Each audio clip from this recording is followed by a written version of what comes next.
You've probably heard that every extra pound of muscle burns more calories, specifically about 6 to 9 calories per day. It doesn't sound like much, and most fitness experts will actually stop right there and say, okay, more muscle burns more calories, moving on. Today, we're going to talk about 10 distinct mechanisms that actually make muscle tissue a metabolic powerhouse, well beyond just the calories that it burns by itself, and that exponentially increases how many calories you burn every day. I hope through this you'll finally understand why building muscle creates such profound changes in your body composition, energy levels, and metabolic health.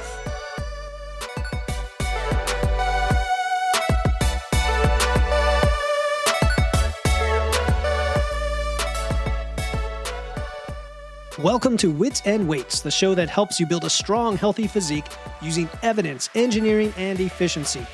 I'm your host, Philip Pape, and today we're exploring why muscle tissue impacts your metabolism far more profoundly than you might think or you've been told.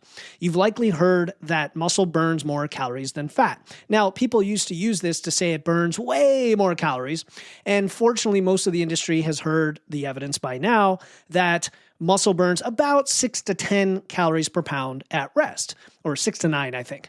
Now, that number seems disappointingly small when you consider how hard you work to gain each pound of muscle, because if you have an extra 10 pounds of muscle, we're talking at most 90 more calories a day.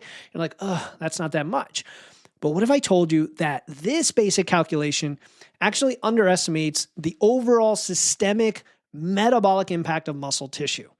And this is the kind of stuff I think about, guys, when I go to sleep at night is what's really happening when I or my clients add 5 pounds of muscle and all of a sudden you're burning way more calories than you would think from just 5 pounds of muscle. There are other things going on. And so there's this parallel between how muscle affects your metabolism and how thermal mass in materials, yes, this is the engineering connection I'm making today, the analogy. Thermal mass and thermal mass materials regulate temperature. So materials like concrete or water, they absorb heat, they store it, they release it gradually to maintain stable temperatures. Well, your muscle tissue actually creates a metabolic environment that constantly consumes, uses, and distributes energy throughout your body. It's super, super active. It's like its own organism taking care of things for you. And this thermal mass analogy helps explain why the metabolic benefits of muscle go beyond those basic 6 to 9 calories per pound. Before we get into these 10 mechanisms that I want to talk about, if you're ready to start adding more muscle right now, you can't wait, download my free muscle building nutrition blueprint. I believe it is our most downloaded, most popular guide. It's a very detailed guide that breaks down how to eat and how fast to gain and a whole bunch of other details, what to measure, what to track to maximize your muscle gain while minimizing your fat gain, which is something you want to do if you want to take advantage of the 10 things we're talking about today. Click the link in the show notes or go to witsandweights.com/muscle to get your free muscle building nutrition blueprint. All right, let's get into the science of muscle metabolism. All right, first we're going to explore this concept of thermal mass, and I'm honestly not going to take very much time on that. Then we'll get into the 10 specific mechanisms by which muscle increases your daily calorie burn, and then finally how to leverage these to transform your physique, what you're all here for, right? So let's start with this concept of thermal mass. In engineering and architecture, thermal mass is a material's ability to absorb, store, and release heat. So materials with high thermal mass, like concrete, brick, water, they absorb heat slowly, they store it efficiently, and they release it gradually. And that is why they are really good materials for regulating temperature in buildings, right? Concrete, brick, water. When the sun beats down on a stone house during the day, the walls don't just heat up, right? Like an oven. They slowly absorb the thermal energy and then they keep the interior cool as a result, right? I grew up in Florida. We had cinder block houses with holes in them for that reason. And then as evening approaches and outside temperatures drop, the same walls gradually release the stored heat. So they maintain this nice, comfortable internal temperature without any additional energy required to change the temperature. And that is very similar to how muscle tissue functions metabolically in your body. Just like high thermal mass materials create thermal efficiency and stability, muscle tissue creates metabolic efficiency and stability. Boom. And that is how I wanted to create an analogy today to the engineering world. And we are now going to explore how this happens through 10 distinct mechanisms. And here's another episode I spent a lot of time researching because I am so curious and not skeptical, but like, I just really wonder what the heck is going on in our bodies where people with more muscle mass burn more calories, and it does not seem to be explained simply by the amount of calories muscle burns. All right, so let's start with that one and then go to the other 9. So the first mechanism is it's increasing your resting energy expenditure, your BMR, your basal metabolic rate. Because even when completely at rest, muscle tissue requires energy for maintenance, and it requires more than any other types of tissue. And so the often cited figure of 6 to 9 calories per day we've alluded to is accurate for this mechanism. And the cool thing about it is it's 24/7, right? Your muscles are just burning away like a furnace 24/7 at this higher rate. So the more you add, the more you burn. And there's nothing more to this in that, 6 to 9 calories. So let's say on the upper end, 9 calories a day per pound. When you add 10 pounds of muscle to your frame, that's extra 90 calories per day, which isn't nothing. It's small-ish, but it's not nothing. It all starts to add up. Add another 5 pounds, add another 10 pounds of muscle over the course of your lifting career, and now you're constantly burning a couple hundred calories more a day. So that's mechanism number 1, which we've already talked about. Now let's get into the cool stuff. Mechanism number 2 is the fact that when you have more muscle, it is because it is not just passively on your body, it is actively participating in your movement. It even inches up your calorie burn when you're doing physical activity versus somebody else who's the same weight, but they have less muscle, if that makes sense. So even if you're the same body weight, but you have more muscle mass, so you have a better body composition, you're then going to potentially burn more doing what you're doing, training, walking, moving, cardio, whatever. And I don't think we can quantify how much that is. Is it 10 calories? Is it 50 calories? But it's just a fact that you are going to be able to burn a little bit more because you have improved body composition. And that leads us to the third mechanism, which is the improved body composition allows you to carry more total body weight while maintaining lower body fat percentage. And so a lot of my clients, they might go through an initial fat loss phase and then they're all excited to build muscle. We build muscle. Now they have an extra 5-7 pounds of muscle, and then they want to do another fat loss phase, but they realize they don't need to lose as much as last time. So, and I see this in my own weight graph from my last, say, 4 years. It goes up and then down, then up, then down. But every time it goes up higher than last time. And every time it goes down, it doesn't go as far down. Meaning I can walk around at, say, 180 pounds, whereas before I'd be 170 pounds for the same body fat percentage. So guess what? When you are heavier, you burn more calories just from being heavier. Awesome. So that's definitely a reason why some people who have more muscle burn more calories. They're just carrying more weight in general, which is amazing for many other things, not the least of which is now you can eat more food. All of this stuff actually lets you eat more food and you burn more calories. So mechanism number 4 is called EPOC, post-exercise caloric burn, also called the afterburner effect. And I don't want to overstate any of these mechanisms. This is all kind of nerdy and in the weeds. And I will admit, with all the research that I did, there's not like one body of research that combines all of this together to say like, if you have an extra pound of muscle, you're going to end up burning an extra, 20 calories a day because of all these factors. Nothing says that. I am basically stitching these together so you guys understand the value of it and nerd out with me together. All right. So EPOC, or afterburner effect, this is where after you exercise, after you've elevated your heart rate, whether it's training, movement, cardio, whatever, sprinting, your body's going to continue burning calories at an elevated rate for hours. Now 2 things happen. One is while you're in the gym, and Brad Kearns talked about this when he was on the show, even when you're effing around between your sets, doing nothing, your heart rate is probably elevated because every time you hit another set, you bump it back up. Well, now you're just burning way more calories for that whole session than if you weren't exercising. It makes sense, right? But the other thing is, after you stop working out, your body will have an elevated metabolism for a while. I actually found that studies seem to agree it's long. It's like well over a day. Like I think I saw 38 hours post-workout for an intense strength training session.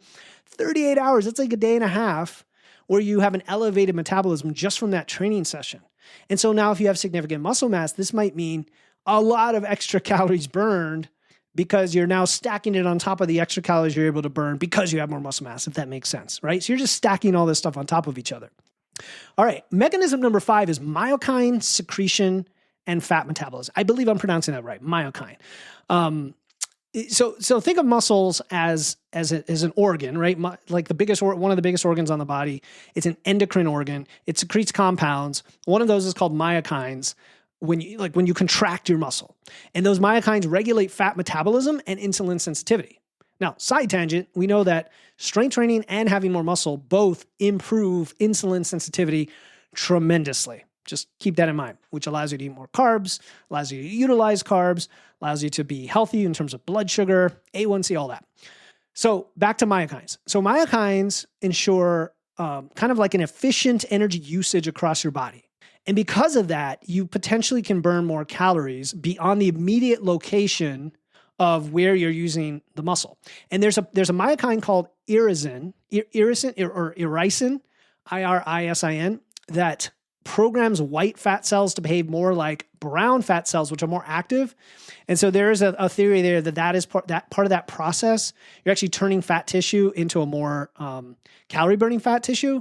And I think this also correlates somewhat with the idea that visceral fat is more active, right? So when you are strength training, when you're active, when you're muscular, you actually use more of that fat, which is why it's easier to keep a smaller belly and reduce belly fat when you lift weights.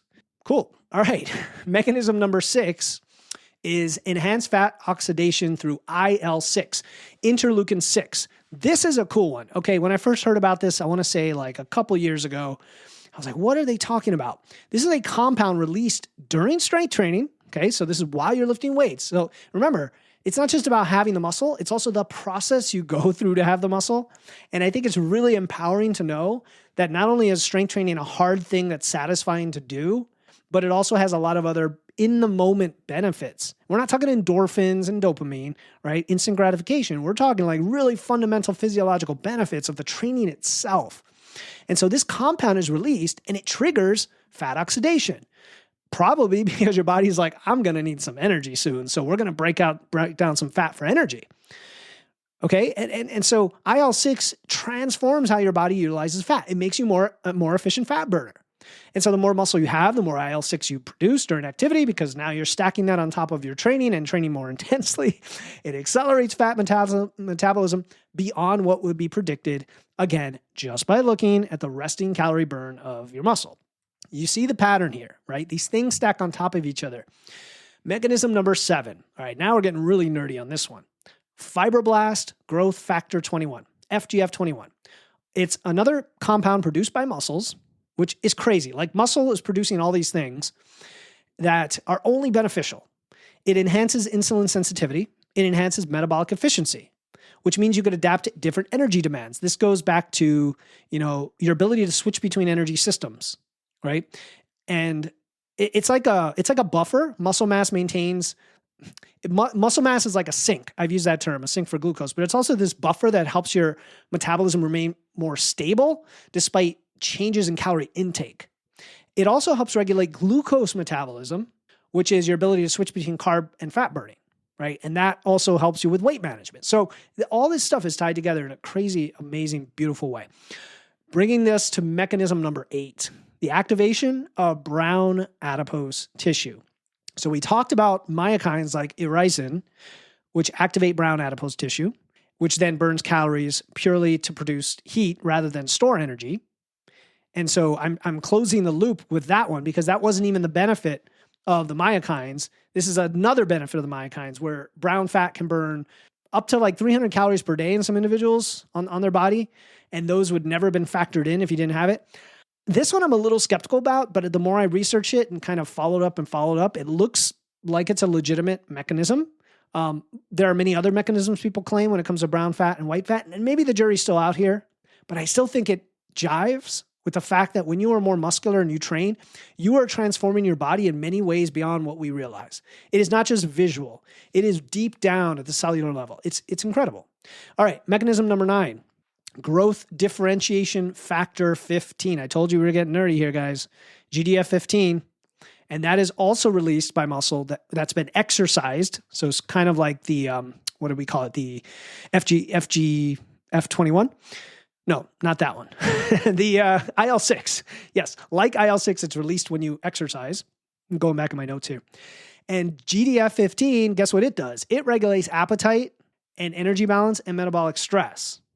It helps your body maintain metabolic homeostasis effectively when you are stressed or in a calorie deficit. Okay, think about that. Think about that. I've talked many times about how our bodies seem to be way more resilient to the stresses we put on it when we're lifting weights and have more muscle. This sounds like when I came across this, I'm like, this is so cool. This is an actual biological mechanism that could explain part of that, right?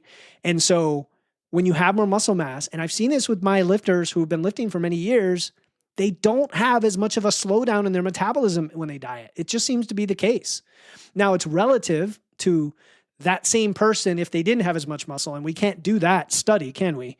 So it's hard to you can't necessarily compare across people that way, but it just seems to be the case, and it would be explained by this, right? And so you regulate appetite, you regulate energy intake. Now it's going to support your calorie expenditure because now you're going to be able to eat more even in a fat loss phase, and you're regulating your energy or your appetite, and you're going to prevent overconsumption. Pretty fascinating stuff. Okay, and I keep saying that, I know, but even I am having gone through this research. The final mechanism, number 10, because 10 is a nice round number, but also 10 seemed to be the amount of things I could find, is free fatty acid receptor 4, FFAR4, along with thermogenesis. So the last one here is where muscle activity, so again, using the muscles, pretty cool, muscle activity triggers FFAR4 activation. And what that does is stimulate fat-burning thermogenesis, which is generating heat from calories. And really, that's all the information I have. Basically, it shows you how muscle creates this metabolic furnace of an environment that's constantly burning more calories in ways that seem to be above and beyond the muscle tissue's own energy needs. And that's really what I wanted to include here. You are welcome to listen to these, listen to the show note, or look at the show notes and listen to this again and kind of do your own research on these. If you find anything I said that was incorrect, let me know. This is really deep into this stuff that's even beyond where I typically ever have to go, because I don't need to be explaining this to my clients, but I like to know it as a science communicator. So check them out if you want. Practical implications. So now that we understand these 10 mechanisms, kind of, hopefully, how do we apply this to transform our physiques? Because here's the thing. You don't have to understand why any of these things work. You just need to go and lift weights and eat your food and you'll get there. And that's how I generally help people, is let's just focus on what we can do and can control. But I also have this podcast, and people expect me to kind of get to geek out on this stuff. So what is the first thing you could do? Okay, resistance training, right? Okay, if you're listening to this podcast and you don't already lift weights, and you're like, who is this guy, this crazy guy? You'll quickly find out that, well, first of all, weights is in the name of the podcast, Wits and Weights, so it's important. But secondly, it is the number one thing everybody should be doing to the day they die, resistance training. If you are currently focused on cardio for weight management, if you think diet's going to solve everything and you don't need to lift, think again, right? You've got to lift. You've got to lift at least 2 or 3 days a week, at least 2 to 3 days a week. The long-term metabolic advantages are just too critical and significant to ignore. Second, with your resistance training, you've got to do it right. You've got to focus on progressive overload. To continuously build the muscle, you have to progressively challenge your muscles with increasing effort of some kind. And I say it that way because, yes, you can increase weight on the bar, the amount of weight you're moving. You could also increase volume. You can increase sets, reps. There's lots of ways to progressively overload. And the more advanced you get, the more nuanced this gets. But I don't want to overcomplicate it. Basically, your training has to challenge you more and more over time. And that ensures that you adapt and then you develop these muscles. And there's a strength component and there's a muscle component. They overlap to some degree. If you're a beginner, just getting stronger is going to build muscle too. And then eventually you can branch out to more specialization. All right. Third, out of 5 things here, okay? Third, for practical application of what we're talking about, protein intake, super critical. That goes hand in hand with your training, right? About 0.7 to 1 gram per pound of your target body weight every day. Once you have that sufficient protein, which we talked about, I think just 2 days ago on our last episode, I deep dived into how macros work in your body. That is going to allow your body to build and maintain muscle mass. And I'm not going to say it mitigates a quasi-effective training program, but you've got to have both in place. And by having both in place, you've given yourself a little bit of a buffer to experiment, to play around, to see how things work for you, and then to grow your butt off and build that muscle. Fourth, Don't fear calories. We've got to stop fearing food. Building muscle requires energy. You don't need a massive surplus, but chronically undereating is going to sabotage your ability to build muscle, and also undereating carbs. More muscle means a higher metabolic rate. That is the whole point of this episode. If you want that, you've got to go into a muscle building phase at some point. You can't just try to limp along body recomp or dieting all the time. You just can't. I've done a lot of episodes on this. If you're curious about the best one, I would go look at the one, it's called the most underrated. Look for the word underrated in my podcast library. Search the word underrated. And it was toward the end of 2024. If I don't forget, I will include that in the show notes. Last thing, you've got to be patient and consistent. This is a long game, folks. This is a long game, but it's a beautiful long game. It is one of what the people at Barbell Logic call voluntary hardship. It's doing a hard thing that is super satisfying and fulfilling instead of the instant gratification or being lazy. It's being, I don't like to use the word disciplined. I feel like there are ways to do this where it takes away a lot of the friction and you just do it and it doesn't even feel like discipline. Like I don't feel like I'm disciplined because I train 4 days a week. I feel like I have to do that. Like I just have to do it. And it's hard and I still have to do it because I know what the payoff is going to be. Building muscle takes time. Building strength takes time. Months, years, not days and weeks. Yes, you can get quick progress initially as a beginner, and that's empowering, and that's nice to have that win. It's motivating. But then you got to keep going. And the compounding effect of all this makes it one of the most worthwhile long-term investments you'll ever make in your health and your physique, in your life. I hope I got that through to everyone. This was a kind of a unique episode, the directions I took it, I think. The true metabolic advantage here, why I even put this together, even though it sounds like it's about calories, it's about resilience and adaptation and making your body super metabolically just strong to anything that's thrown at it, right? You think about people who seem to eat whatever they want without gaining weight. It's probably not their genetics. Maybe when they're 20 it is, but when they're older, they probably have more muscle mass. Like the people that could eat whatever they want at 45, around my age, are the ones that are still fit and have muscle mass because everyone else who's let themselves go, trust me, they cannot eat whatever they want, right? Being more active, being fit, being a person who moves, not chronic cardio, but you lift and you move, right? And now you're activating all of those 10 mechanisms that we discussed today. It's not just about calorie burn, like temporarily increasing your calorie burn. You're changing your body's relationship with energy, right? Energy, think about it, fuel. You're creating a physique that efficiently utilizes calories to maintain your muscle, to recover for your activity, rather than someone who defaults to storing fat.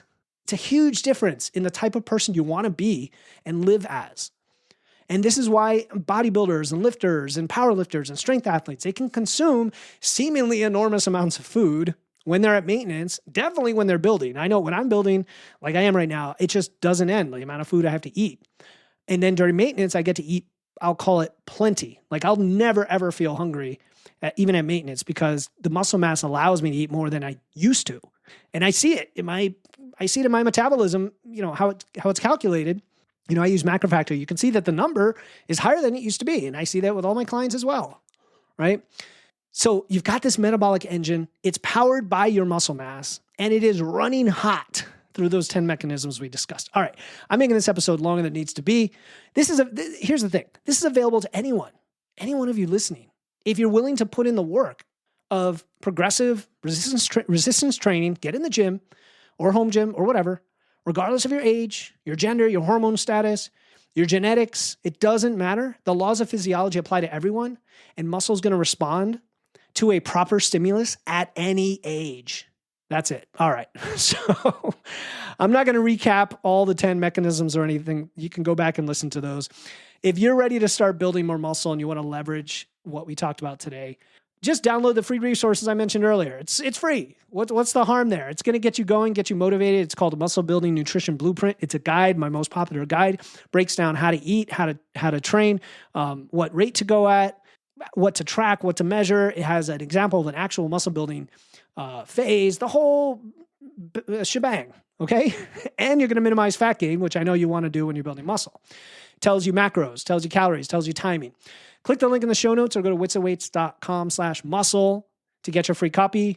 Again, witsandweights.com/muscle, or click the link in the show notes. Until next time, Keep using your wits, lifting those weights, and remember that building muscle is about far more than just looking good. It's about creating a metabolic engine that supports lifelong health, performance, and body composition. This is Philip Pape, and I'll talk to you next time here on the Wits and Weights podcast.